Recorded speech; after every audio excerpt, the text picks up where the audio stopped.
Today's video we're gonna do like we did the other day. This is almost like a part 2. 10 foods that are almost poison to you. I mean, it literally is things you're buying from Walmart or any other grocery that you have got to stop buying because they're terrible. Now, last video we talked about some of the dangers in some of your typical foods. Today we're gonna be talking about 10 things that are the most heavily preserved with chemical. Meaning, not only are they bad for you, they're actually made with things that are literally killing us. That's really not good, is it? But in stores and groceries and Walmarts and in several other places, the government gives this, this option to eat this food. And to me, I think every one of these foods should have a warning label on them. Not for human consumption. Surgeon's General Warning, kind of like, how the old, Marlboros used to be. We need that because what we realize is this food is not good for us because it's making us more dependent on maybe medicines, maybe sicknesses, and I'm tired of it. So today we're going to talk about 10 more foods that you should not be purchasing from Walmart or any other store because it's slowly and methodically harming us. Let's dive in.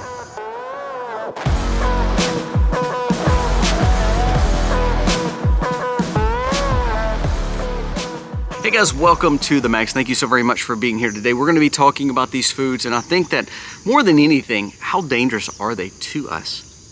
They're very dangerous. And I think we want to trust first world country grocery stores. I think we want to trust, the big box stores. I think we want to trust our government when they say this food is good and quality, and then all of a sudden we're like, wait, when you hear all these stories and all the stuff that's making up this food, it's not really good. I go back to and say this.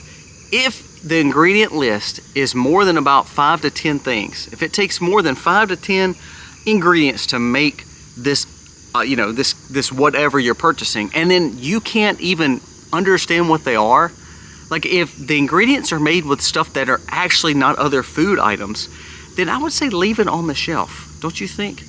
If it's made up of all this stuff and you're like, well, that's just stuff they add in. Why do they add it in? Ask yourself that. It's probably because of preserving, and that's kind of what we're leaning on today. We are right now curing bacons. You know how we're curing bacons? Salt, sugar, and pepper. That's it. No other additives, no other chemicals. We'll let it, it's going to take long. It's going to take 2 to 3 weeks to cure that bacon. Then we have to smoke it, and then it's bacon. But you know what's so crazy? Is I took a hog to the butcher at the same time, not for me, but for a friend of ours that was growing, we were growing it for. And instead of them allowing themselves to learn how to process their own, or instead of us processing it with them, they just said, hey, y'all just do it. Well, guess what? They cured their bacon and hams in like 3 days because they used chemical. Now, do I fault anyone for doing that? No, because we've been told that that's okay. These preservatives are good for us. And actually they're not. Today we're going to be talking about 10 things that you should not purchase and you should not buy because they're bad for you. Let's go over the list. So number 1, processed meats. Now, on this list, I would say typically bacon and sausage would be on this list if you're not making them.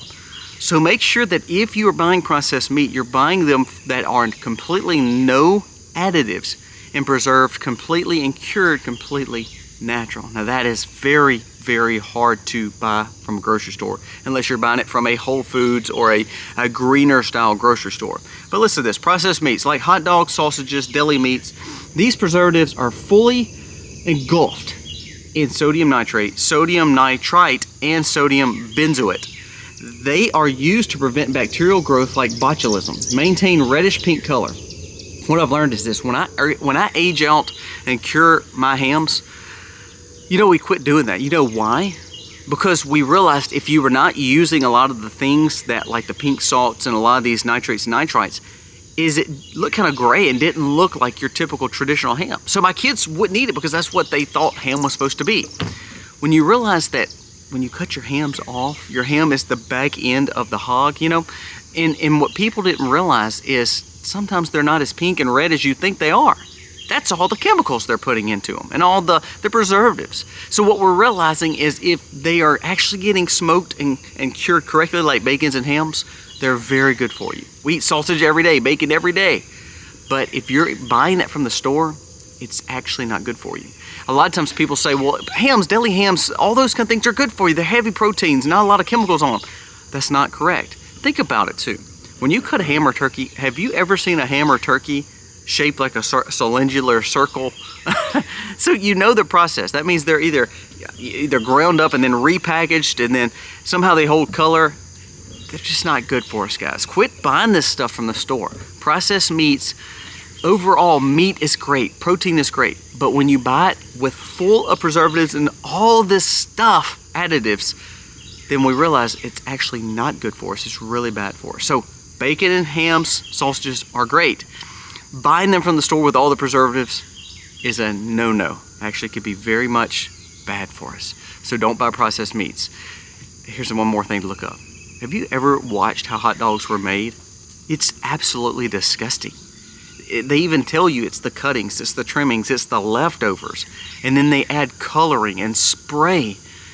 It's horrendous. Guys, if you're eating hot dogs, I know you think it's a cheap meal. What you're doing is causing dangers for your health later on. Number one, processed meats. Stay away from these things. Number two, I'm gonna blow your mind. Canned fruits and canned vegetables. Now, Colby, I mean, you're preserving yourself. You tell us all the time to learn how to can and buy canned foods. Absolutely. But here's the thing. You have to look for quality.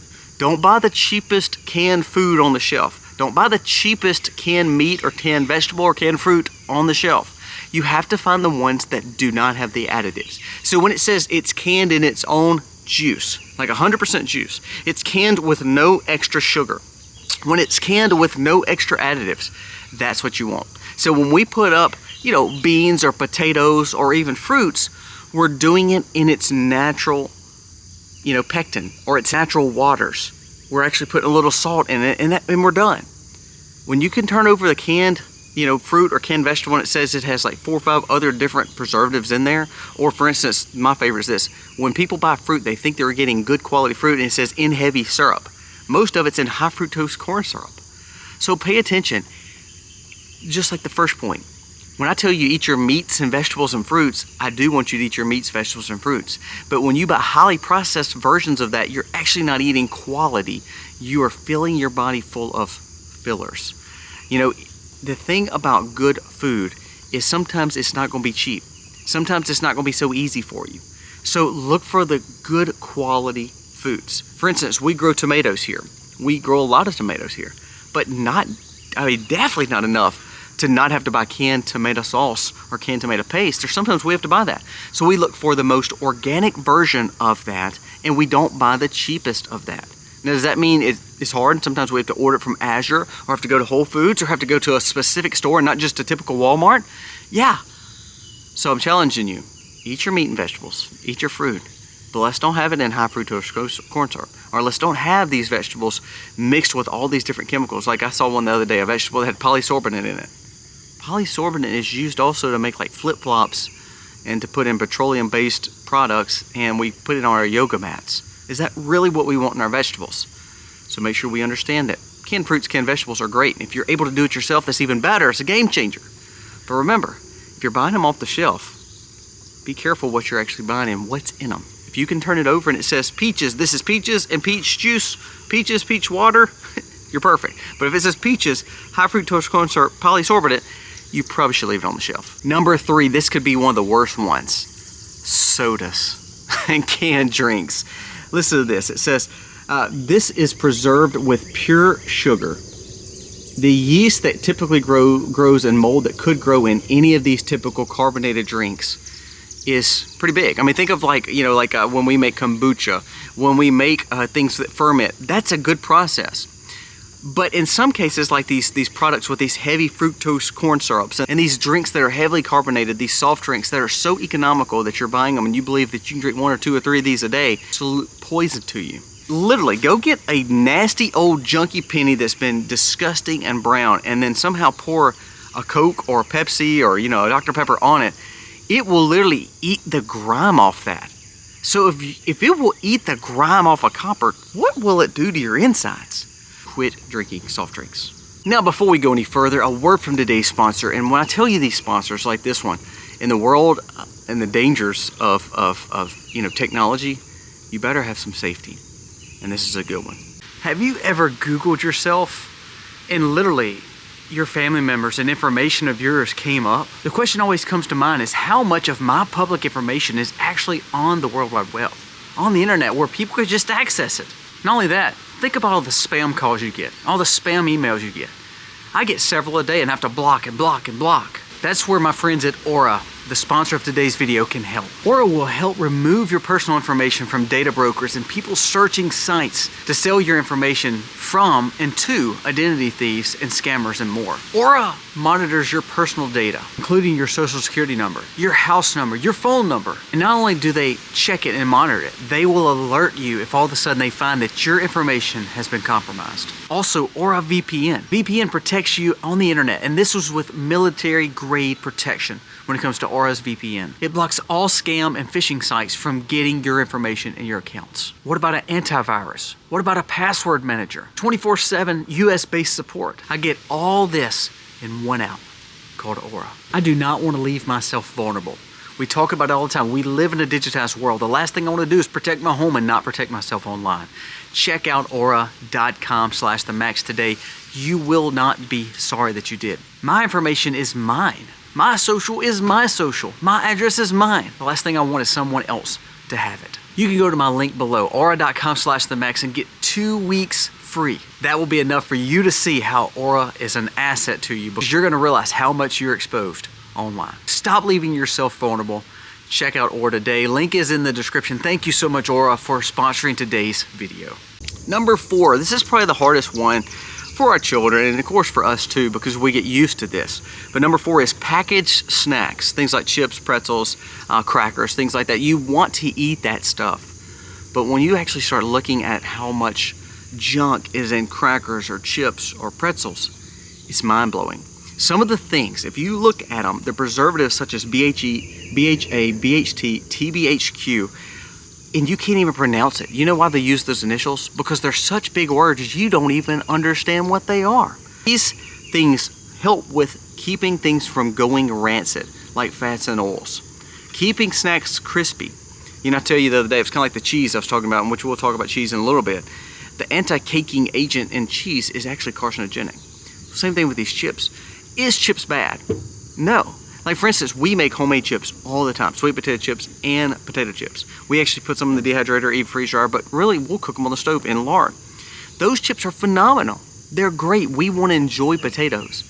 But have you ever noticed, even when you make homemade chips, if you allow them to sit after they're hot and they get kind of cold, and they basically just turn to almost like soggy chips. Now I know most people say, well, that's what I don't want. I don't want to eat soggy chips. I agree there. But if you think about the natural version of a true chip, if I'm making a sweet potato chip, or if I'm making a potato chip, or any other kind of chip, a veggie chip, if that chip needs to last longer than a few hours, how do they hold it crispy? How do they make it stay in this, this aluminum style bag? How do we think that that's actually good for us? It's not. Now, if you are buying chips, buy the ones that are in avocado oil, not in all the other chemicals. Also buy the ones that literally have like salt in them, and that's it. That's the only flavors. A lot of times when you buy these seasoned or flavored things, if you start looking at the seasons and flavors, they're not natural and holistic.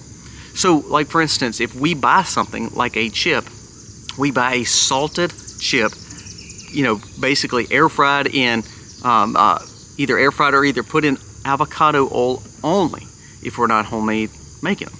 We don't have any extra flavoring, so if we want extra flavorings, Misty will make a ranch dip or a cucumber dip or a French onion dip, homemade at the house. Sometimes it's extra steps, but again, think of the stuff that you're saving without putting these preservatives in our body. One thing we've learned is when we started buying these kind of foods at grocery stores and all these preservatives are in our diet, over 75%, remember over 75% of your typical grocery store or Walmart is preserved food that's packaged that's actually not good for us. Has it given us any more longevity? Has it actually made our bodies look better? Have we gotten fatter and more unhealthy? Yes. We didn't get any more longevity. So that ease and that comfort, that sugary drink with those chips, it may taste good, but ultimately it's not really good for us. Try eating things like popcorn from organic sources. Try eating good wholesome chips that you can make. Less flavor, less crackers, less cookies, because once you start reading the ingredients, it will scare you. And here's the difference too. Like my kids make crackers and cookies and chips all the time, but we're making them at home, and they're good for that time. We eat them, we enjoy them, and it's no harm, no foul, because we can understand every ingredient into that product. But if you're buying bagged versions of those, if you look on the bag and you start reading where those ingredients are coming from, it will scare you. Most of those same companies that produce your food with those artificial dyes and artificial flavorings and all the artificial preservatives are the same companies that own the pharmaceutical versions and also have big ties to big equity, places like BlackRock. Do some research. Your food is literally slowly killing you, especially when you're eating this trash. Number 5 is your bread products. Now, bread, I told you, is my weakness. I love when my wife makes homemade bread. If I go to the store and try to buy homemade bread, it's horrific for you. Even on what you call quote-unquote organic breads, look at the back. There's still like 20 or 30 extra ingredients that you can't understand. You don't even know what they are. And if you start looking them up, this rabbit hole is dangerous, because then you're like, oh my gosh, I'm putting this in my body. Things like tortillas. You know how easy it is to make a tortilla? So simple, but we just choose to buy it. You know how easy it is to make a tortilla chip?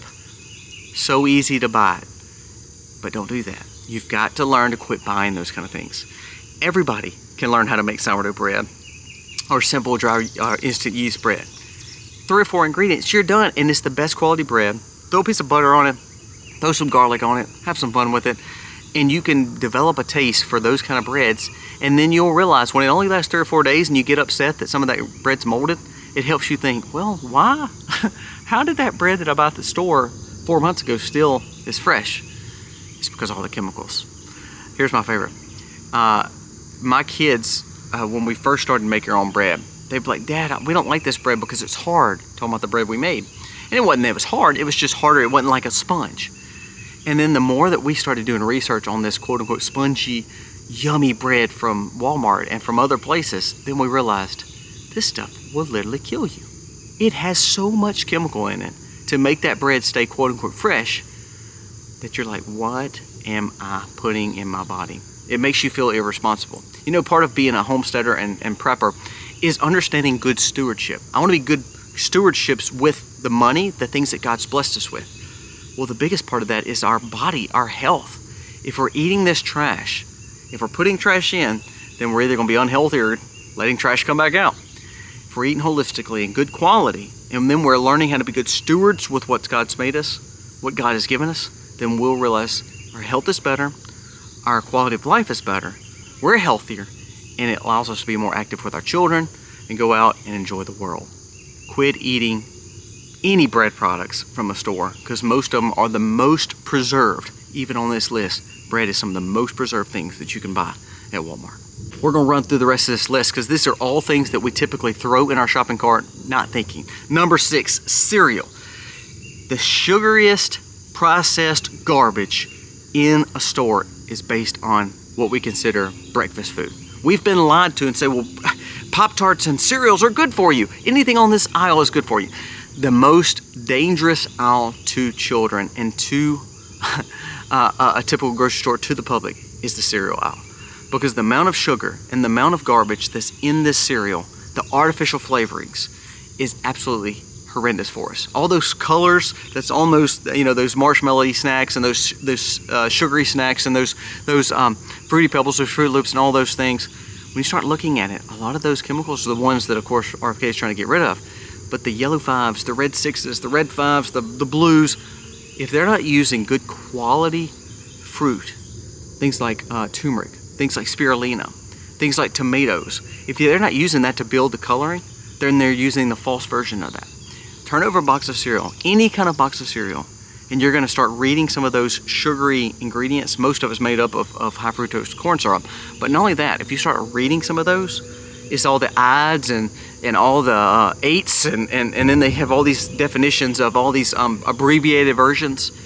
When you actually do your research, say, what is this? Go to any search engine and just type in, what are these things? You'll start reading them. A lot of them are used in, like, you know, car parts.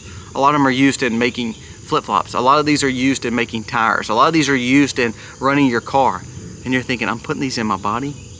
It's disgusting. Number 6, cereal. Stay away from cereal. I don't know if I'd even buy holistic versions of cereal.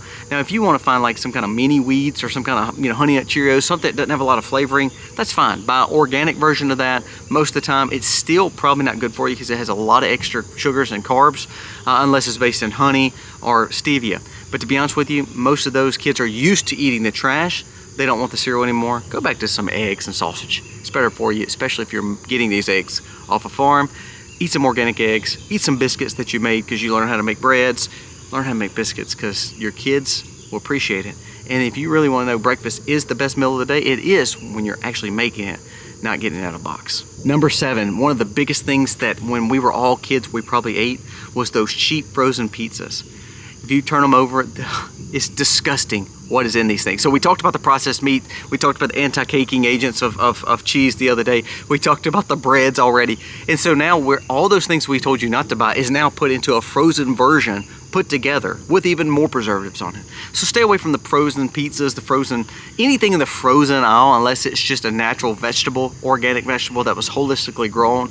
You might as well just let those aisles go. I mean, really, it's kind of like the cereal aisle. Stay away from the frozen section aisles because those ready-made meals, did you see last week, this is not dealing with the pizza, but those ready-made meals, they had to actually do a recall in Kroger and Walmart because it was actually fatal to people because of some of the stuff and the additives and the bacteria in them.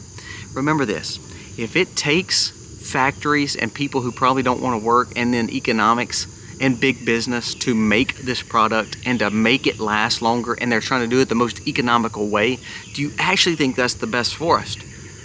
So let's don't eat frozen pizzas anymore. We actually love making homemade pizzas. It's so simple. Ham and pineapple pizza or some kind of simple cheese pizza, you can make that strictly from your home in a matter of no time.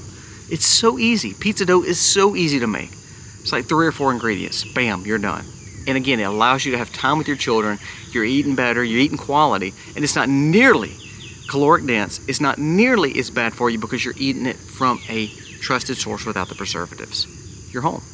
Stay away from the frozen snacks, but especially the frozen pizza and the ready-made meals. They're terrible for you. Number 8, dried fruit. Now, we freeze dry our fruit, so I don't want to tell you it's bad for you.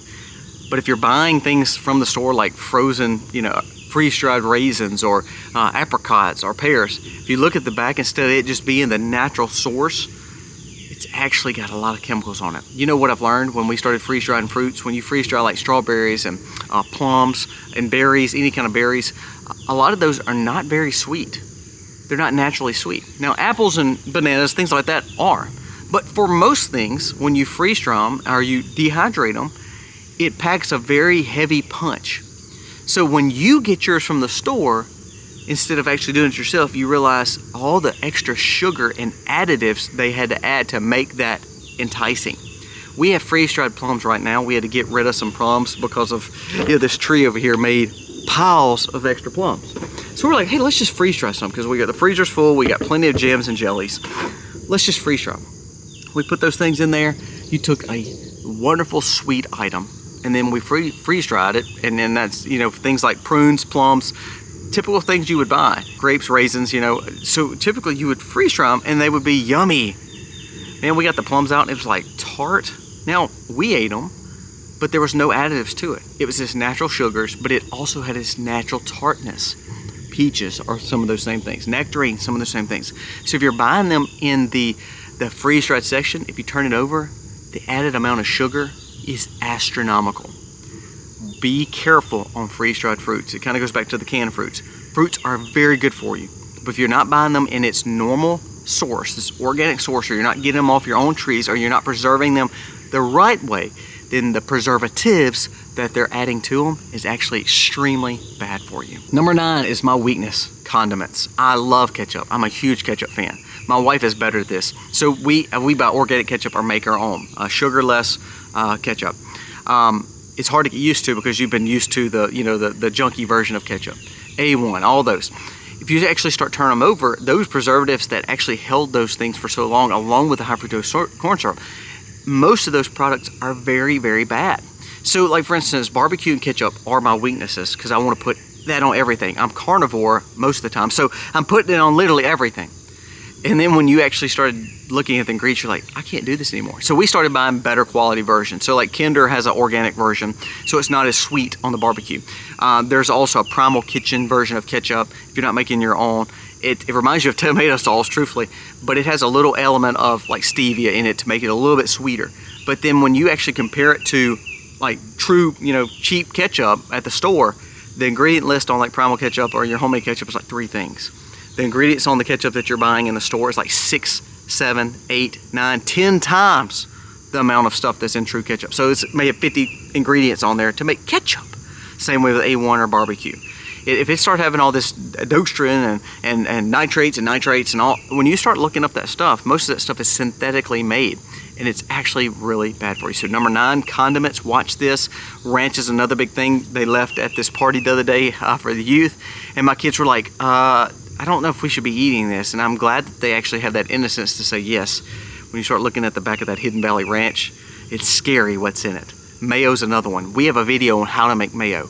3 ingredients, people, and it is the creamiest, yummiest, butteriest mayo in the world. Comparable to buying it from the store, the nasty stuff that's in it. Mayonnaise has got some weird stuff in it. If you start looking it up, you're like, ugh, why am I eating this? Not only factory foods, I mean, I'm gonna kind of mention this right quick before we end. Factory foods in factories, think about the nastiness in it. Have you ever been in your kitchen? Like my kitchen, we have flies that's flying around. We're always trying to swat them because, you go from out to in. Sometimes you'll see a random insect on the ground. I mean, it's normal. So if our homes have that kind of thing and we're trying to protect our food, what about the people who could care less in these factories and these big, vats of stuff coming and blowing?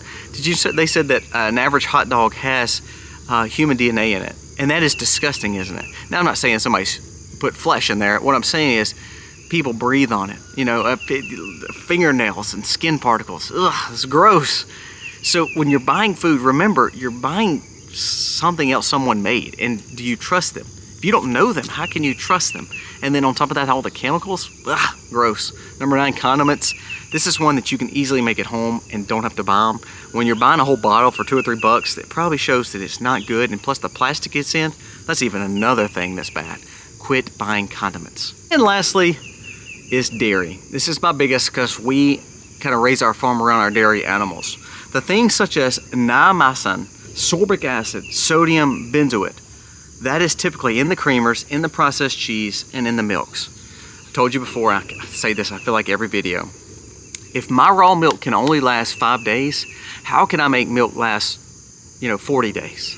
My wife makes cheese and it molds, or we're not using a cheese fridge of some sort and we're not hardening it off correctly, that cheese is going to get moldy and nasty in just a few days, maybe even a week or 2. How's that cheese lasting for years? Unless they're doing it the correct way. Now, cheese is meant to mold, cheese is meant to age, but it's the proper way. It's kind of like the bacon we were talking about earlier. If it's preserved correctly and done in the sources of true preserving, then it's great quality. But if they're using methods that are trying to rush that process because so many people are needing cheese, they're using the anti-caking agents that are carcinogenic. They're using the dyes to make it yellow versus it being white. They're using things to coerce you to think it's good quality for you. So I've mentioned 10 things. 10 things. And you're like, Colby, you literally mentioned everything at the store. Now, here's the answer. Buy foods that are single ingredient foods or less than 5 ingredient foods. If you can't buy them, then you learn to make them. If your steak is a steak, it's a steak. If your hamburger is a hamburger and it doesn't have additives, it's a hamburger. But if you think about eating healthy and you're buying canned vegetables, canned fruit, and canned meat or deli meat, and you're putting this together and you're like, oh wow, this is a good quality meal. When you start looking at all the ingredients, you're actually eating just preservatives. Trash. So when I tell you, when we go to the grocery store, we literally, like today, we're literally going to Costco and Whole Foods. We will buy the bare necessities. We will buy things like toilet paper, paper towels. We won't buy much food because there's not a lot of high quality food. Now, for instance, I have gotten on this kick where I want bananas more. I can't grow bananas. Now we have banana trees, but I gotta find organic bananas. So I have to go to the source of organic bananas. I love watermelon, but unless I'm growing it, I can't find organic watermelons. So therefore, I don't eat watermelons until I actually have some in my home. I love certain things. I love cheeses, but unless my wife's making it or we can buy a good quality source, I don't eat cheese. Same with deli hams or pastrami's or salamis or pepperonis.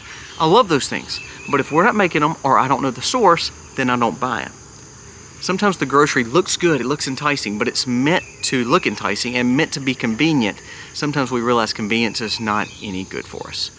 Buy quality foods, guys. These 10 things, don't buy. If you're buying from the freezer section, stop. If you're buying from the cereal section, stop.